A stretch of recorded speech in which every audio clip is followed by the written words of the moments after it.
Para a maior parte da doutrina, entende-se que somente os direitos materialmente fundamentais devem ser cláusulas pétreas, ou seja, não são limitados ao que está no artigo 5º, nem se restringem aos direitos de defesa. Contudo, somente direitos que são emanações da dignidade da pessoa humana são cláusulas pétreas. Assim, por exemplo, no caso de direitos sociais, exige-se a sua ligação direta com o princípio da dignidade da pessoa humana, como ocorre no caso do mínimo existencial, que é princípio que, inclusive, na linha da jurisprudência do STF, a DPF 45, pode-se afastar a alegação de reserva do possível. Ademais, pela decorrência direta do mínimo existencial em relação à dignidade humana, a doutrinadora portuguesa Cristina Queiroz entende essa garantia como uma forma de liberdade, que assume a mesma natureza de um direito de defesa, ainda que traduzida por um direito à prestação positiva por parte do Estado.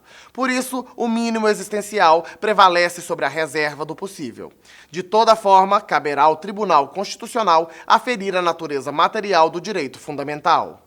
Brother, vamos ver agora a posição do STF nessa parada. Os direitos fundamentais, apesar de sistematizados no artigo 5º, não se restringem a ele e se encontram espalhados por toda a Constituição. Exemplos. Anterioridade tributária. O primeiro caso que o STF analisou sobre essa perspectiva foi do julgamento da Emenda Constitucional 3 de 93, ADI 939 do Distrito Federal, por meio da qual o STF reconheceu que houve violação do princípio da anterioridade tributária e que a Emenda Constitucional também tinha de observá-lo na instituição do Imposto Provisório sobre Movimentação Financeira, IPMF.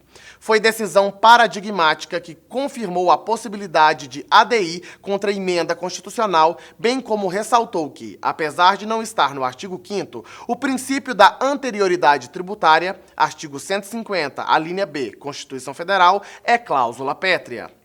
Anterioridade eleitoral.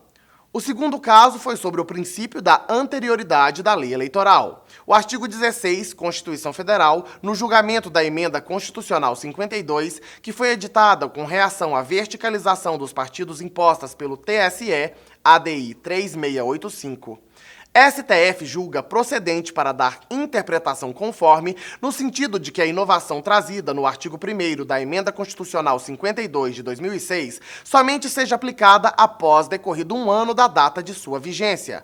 O caso é curioso, pois a Emenda Constitucional foi proposta em 2002, porém foi aprovada em 2006, basicamente com 2 dispositivos, o que acabava com a verticalização e o que dizia que a Emenda Constitucional se aplicaria às eleições de 2002. Para o STF, a Emenda Constitucional 52 não se aplica às eleições de 2002, pois sujeita-se ao direito fundamental do artigo 16. Para o STF, o princípio da anterioridade eleitoral é garantia fundamental da democracia e segurança jurídica, constituindo-se direito materialmente fundamental e, portanto, cláusula pétrea.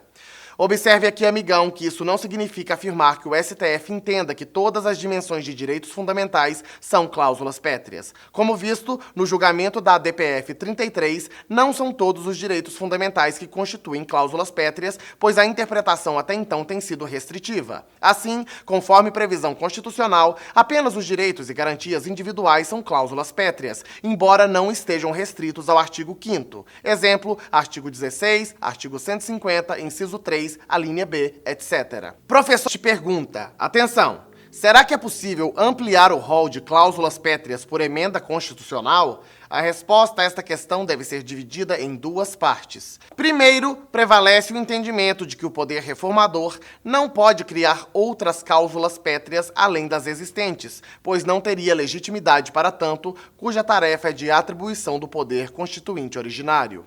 Segundo, nada impede que seja ampliado o rol de direitos e garantias individuais por emenda constitucional.